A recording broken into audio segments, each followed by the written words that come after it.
تحدثت مصادر إعلامية عن مشاركة وفد جزائري رسمي في حدث عربي احتضنته المغرب.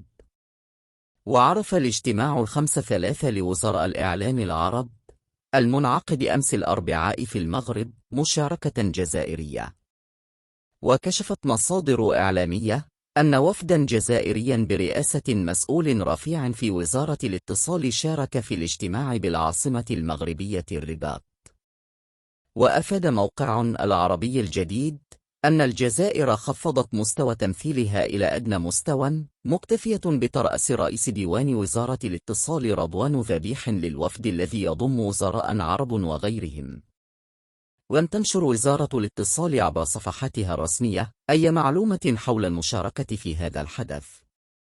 وباستثناء زيارة وزير العدل للجزائري إلى المغرب لتسليم وزير الخارجية المغربي دعوة لحضور القمة العربية التي احتضنتها الجزائر، لم يشارك أي مسؤول جزائري في أي حدث أو تظاهرة نظمتها الرباط على خلفية القطيعة الدبلوماسية.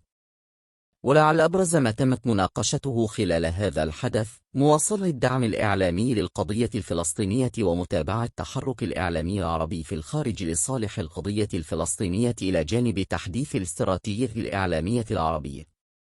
وفي صائفة 2021 أعلن وزير الشؤون الخارجية والجالية الوطنية الأسبق رمضان العمامر أن الجزائر قررت قطع العلاقات الدبلوماسية مع المغرب نهائياً.